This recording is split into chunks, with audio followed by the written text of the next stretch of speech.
to our friends of Rosey. This is Cath. This is Alex. And special guest star, Zach. Welcome, Zach. And Echo's here too. Zach just told us a split second before we began recording that he hasn't even listened to the last one. So what's this podcast about? Oh my God. Should we just start again, Alex? Or I mean, we're in now. No, well, we've got special guest Zach. I mean, so he says himself. Lucky, yeah. We're going to talk about what we've been reading. We had a couple of people listen to the last one and say it was good. Let's do another one. So instead of talking about something with Buddy We've read, been overwhelmed by the fan response. really. the fan response? The fan singular. response. Shout out. Should we shout out by name? Yeah. Our fan? No. Because two or three people might have listened to it. And then this way they think they're the fan. Oh, yeah, that's who we're talking about. You. Yeah. Thank you to you. You, dear listener. You special, very It's like special one of those person. like recipe things. It's like, so tell me, dear listener. And then they always have like, not quite Nigella has like Mr. NQN. So we could have like, okay, yep, your faces tell me let's move on. Good one, Cath. Miss Not Quite Zacchaeus. Is that you? All right, do you want to start, Alex? What have you been reading? Well, we both read I Who Have Never Known Men. Oh, yeah. So we did technically do a buddy read, Yeah. if you want to talk about that. But Do you want to?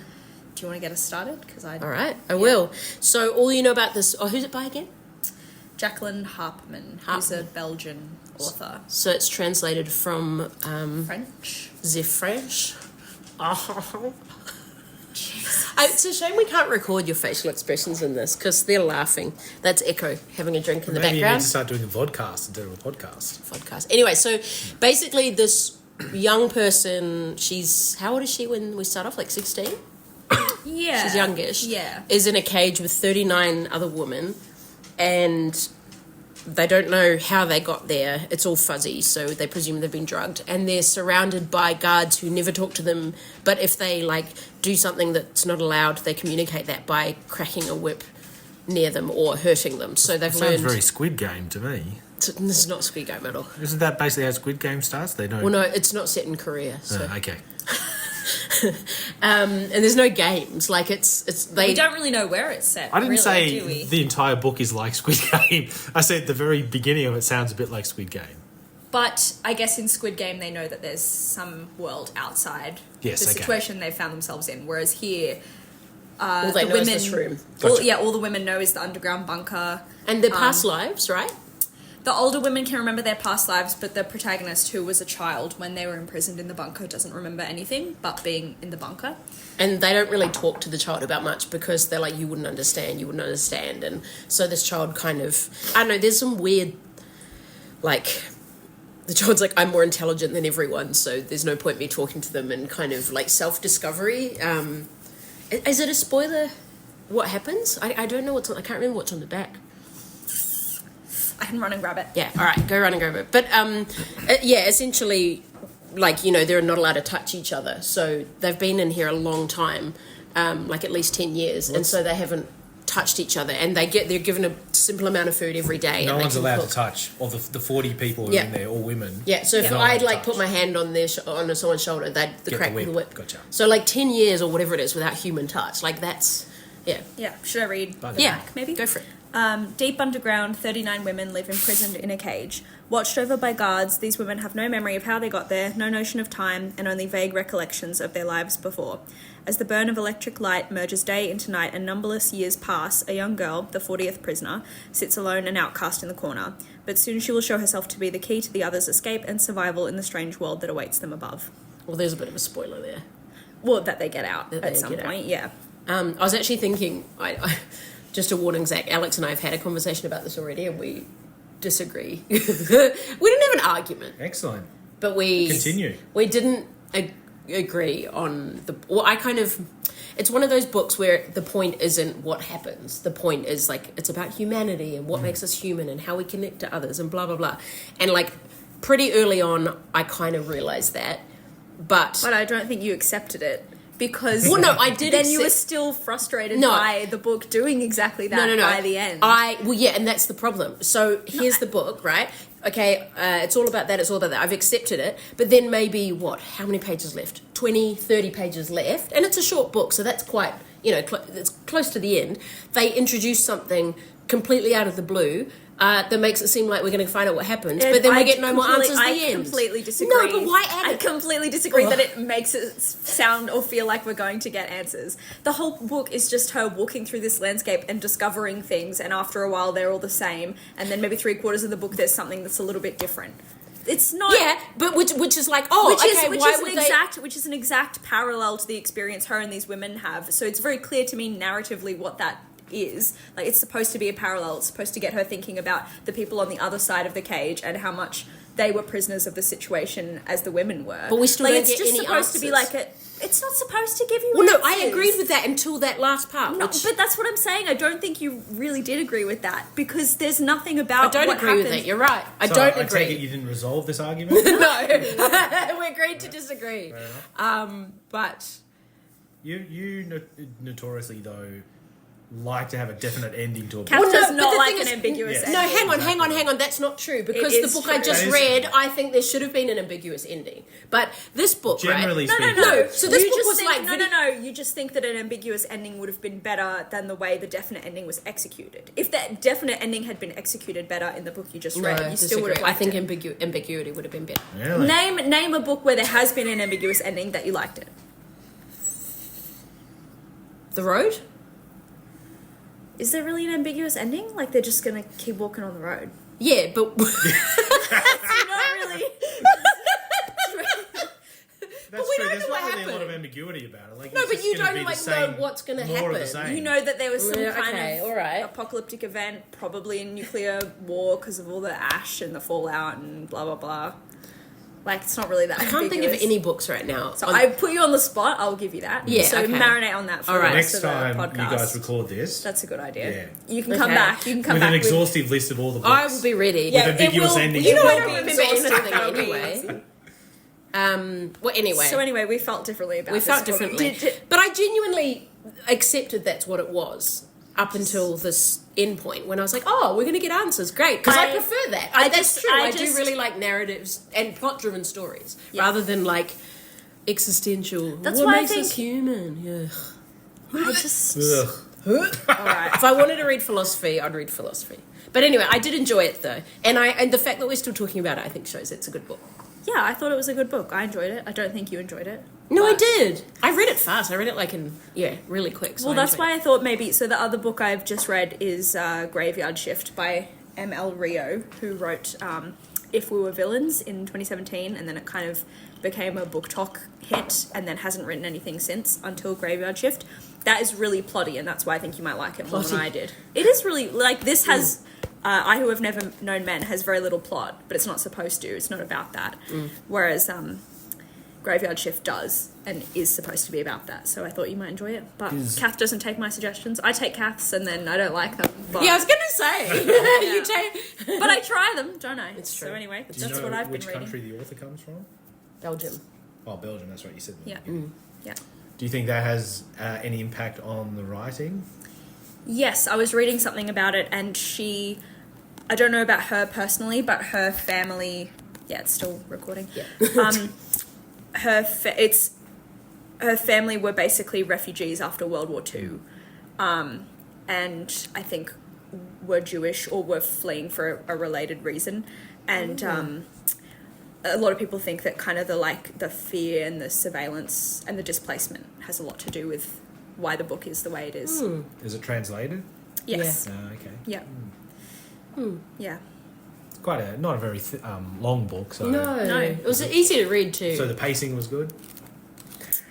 It was repetitive, but it was supposed to be. Like, the point is it's more of the same, it's more of the same. No, it was nothing like Silk. But it was very, like, I enjoyed it. Like, it was kind of like video games that I like as well. Like, there was a lot of, like, you got to survive. How are you going to Sounds a survive? lot like Squid Game to me. You know what? You're right. It's funny. It's exactly like Squid Game. It's funny you brought up The Road because I have seen it compared to... I've seen it described as The Handmaid's Tale meets The Road. Which I don't think it's very Handmaid's Tale. I think they're just saying that because it's women and because it's dystopian. But I also think it's more sci-fi than it is dystopian, to be honest. Like soft sci-fi, not hard sci-fi. But anyway. But I guess it being But I think if we went sci-fi, into our theories about it would what happened, it spoil would it. spoil Yeah, the book, exactly. so let's not. But yeah, it says Jacqueline Harpman was born in Belgium in 1929 and her family fled to Casablanca when the Nazis invaded and only returned home after the war. So how old's the book? When was it written? Wasn't it recent? No. Oh, 95, I think. Oh, really? For the first time. It was, published in 95. So she would have been around 70 years old when she wrote it. It was only translated in 2019. Wow. Yeah. Oh, wow. And it also says... That's quite impressive because it feels like a young voice, don't you think? Writing? Yeah, I think so. Like, the narrator is, like, convincingly a young woman. Is that kind of what you mean? Like... Yeah. Yeah. Yeah. Also, it says, after studying French literature, she started training to be a doctor, but could not complete her studies due to contracting tuberculosis. She turned to writing in 1954. Her first work was published in 1958. And in 1980, she qualified as a psychoanalyst. So she worked as doing like psychoanalysis. That's so interesting. I just presumed it was a new release. I don't know. Alex just brings home books. I'm like, oh, that looks good. No. It's not a new release, but it's kind of got a new lease on life because it went a bit viral online. But yeah, it was published 95 only in French. 6 years ago, so yeah, it's new to the English market. Yeah.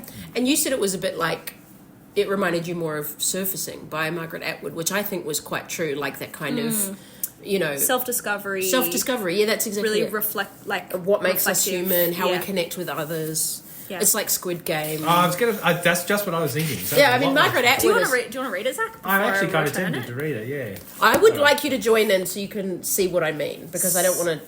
You guys want me to decide who's right, basically, don't you? Yep. No, you were not agreeing with Alex. Yes. It's not fair. It's not All right, fair. I'll give it a go. Cool. Cool. Well, so that's I read that and I read Graveyard Shift, which I mentioned, but don't Graveyard have a Shift, whole lot to. Do you want to say what it's about? It's about 5 friends, sort of friends.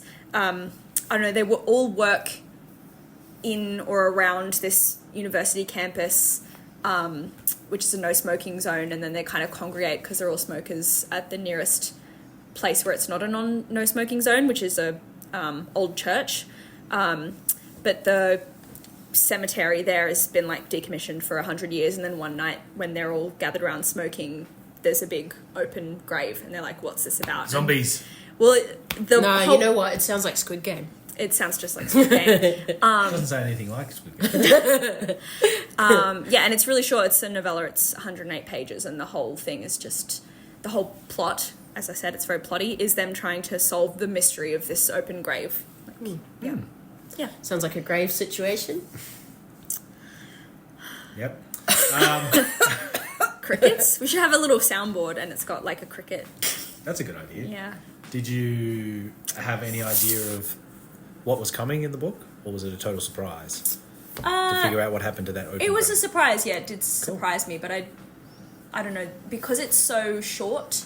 There's not really a feeling of suspense, like before you find out these things. So the way that everything fits together is quite satisfying. Like the pieces of the puzzle fitting together is very satisfying and very neat. So the she's plot's done a good buried? job. The plot's not buried? Just trying to make puns about Yeah, graveyards. that one was not as good as the previous one, which also got no killed laughs. that, eh? So just keep Bit going. dead. Yeah. Yeah. And I've lost my train of thought. Sorry, mates. Buried that conversation. I did, didn't I? Shit, bro. Oh, yeah, that everything fit together really neatly and was very satisfying, but there was no sort of tension to keep you reading, so it took me longer to read than I thought it would for being so short. So, yeah, it was all right. I think you would like it more than I did, which is why I said you should read it, Cath. I'm gesturing at Cath. Yeah. I'm gravely sorry. That's another one I could have said. Thank you for undertaking that review. See, this is why it's not react to mine the way I react. That's Kind of brilliant. funny. That's the I was difference. listening. Okay, I'll give it a go. I mean, you You said... have to. I also said no pressure. Just for the record, Alex is looking very irritated right now and annoyed. So Yeah. Cool. Cool, yeah, so that's what I've been reading since our last podcast. Should we ask our special guest, Oh, Zach? What about Zach, you, Cath? welcome. Have you No, read you go anything next else? if you want.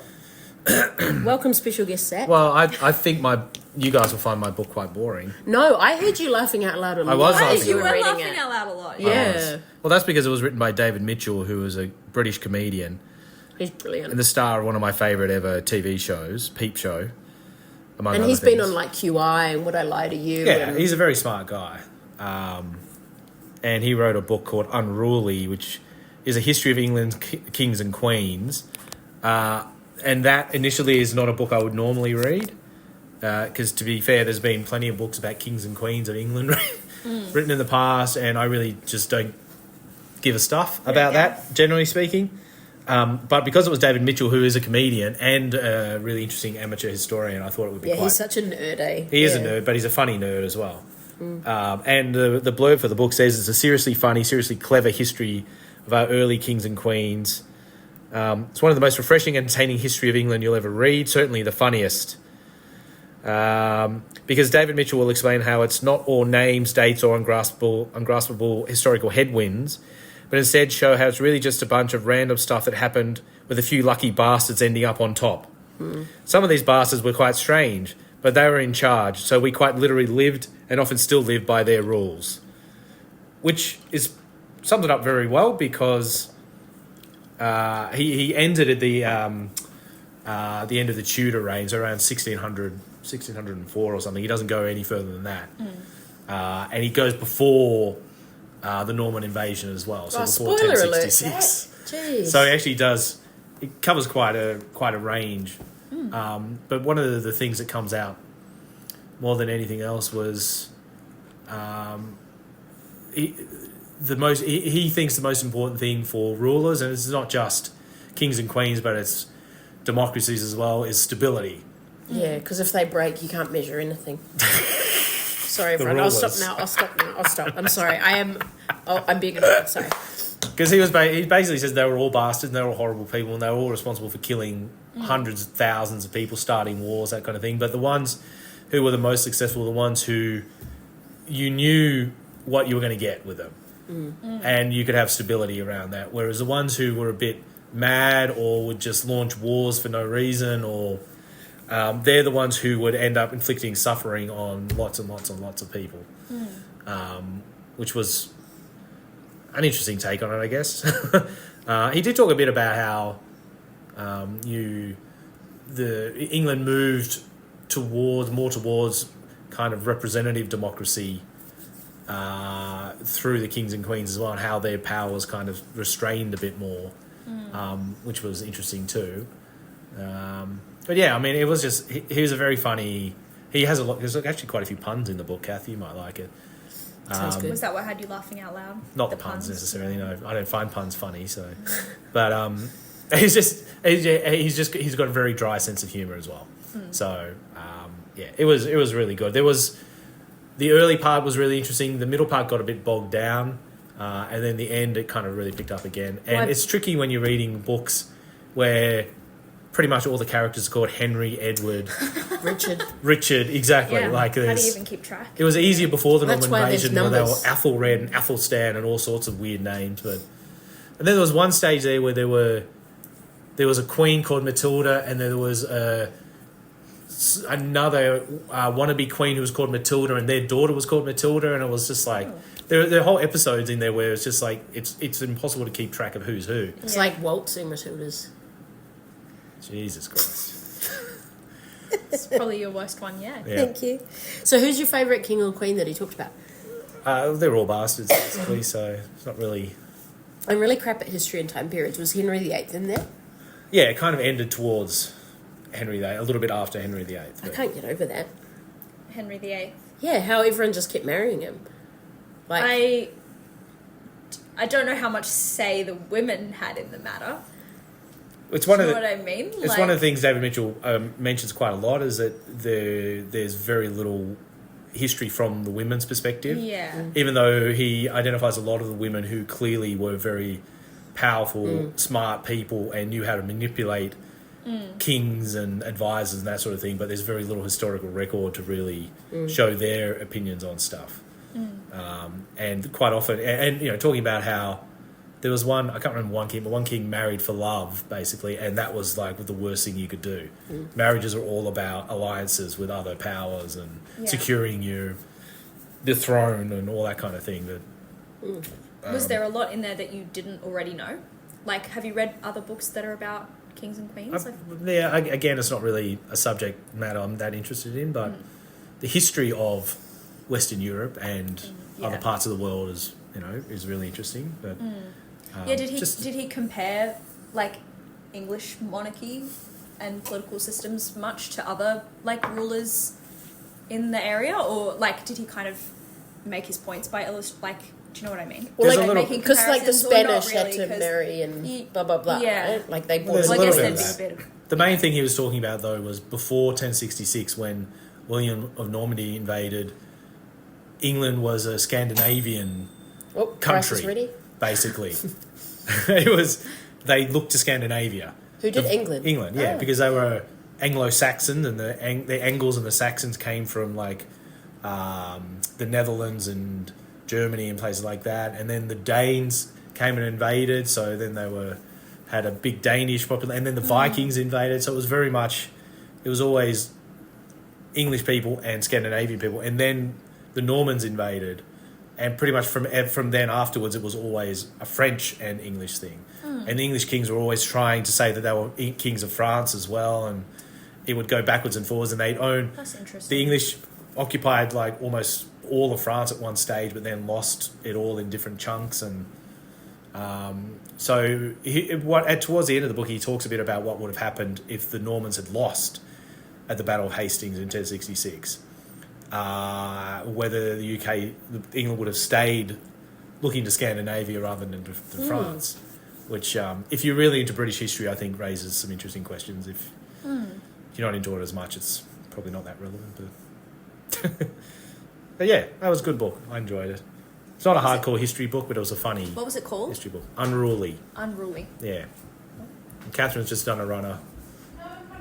I've bored Catherine already. That's unfortunate because she was supposed to go next. But so... I'm still reading Murderbot as well. Oh, yeah. The Murderbot Diaries. Where are you up to? I've almost finished the third one, I think. I've been delayed because I read this Unruly book, but I'm going to really get stuck into finishing the whole Murderbot Diaries soon. Because that's the other thing is, when we're recording this, Kath and Zach are having a week off. Supposed to be having a week off. So hopefully they can get lots of reading done for the next episode. Oh, yep.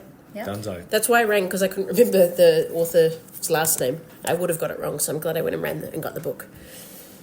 I was just saying I'm reading Murderbot as well, the Murderbot Diaries, but I'll talk about that more Oh, it's so once funny. I go further into it. Yeah, have you read more than the first one? No, just the first one. I'm going to read the next. Because there's 6, right? 6 novellas? I think 6 or 8. I can't quite remember. I think it's 6. Yeah, I Yeah. think That's 6. a lot. Yeah. It's interesting. It'll be interesting to watch the series. People say it does it justice, which I'm sceptical of, but I guess we'll see. I'm just aware of time too, because we need to keep this short, and we're already at 22 minutes. Yikes! Whoa. I'll talk about what I've been reading. I Thank finished. you to our special guest. Thank Zach. you, special guest. Great job, mate. It was my pleasure, really, to be on such an esteemed podcast. I hope your fan appreciates it. It's called CARB. Whoever they are. It is called CARB. It's called what? CARB. It's an acronym. CARB. Yeah. Oh, Jesus. Catherine Alex Read Books. Nice. Yeah, One. whoa, there we got go. it in one. Wow. Very complicated.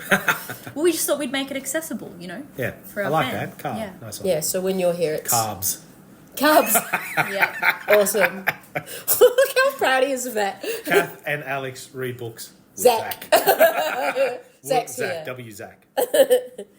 Well, I just finished Inga Simpson, The Last Woman. In the world? No, The Only Woman. See, this is why I always forget what books are called. The Only Woman on Earth. The Last Woman on Earth. You keep talking and I'll look it up. Well, look, basically, it starts with her not being the last woman on Earth, and she never Spoiler is. alert. So, well, no, like the whole book, she's last with someone woman in else. the world. The last woman in the world. She's not. It's Like like the that whole TV show, time. The Last Man on Earth. Oh. Spoiler alert. Well, yeah, but he's he at least not. is alone for a bit. She's That's like true. not, and like basically from the first chapter, there's another woman there and a kid. So it's like, well, False advertising. honestly, a little bit.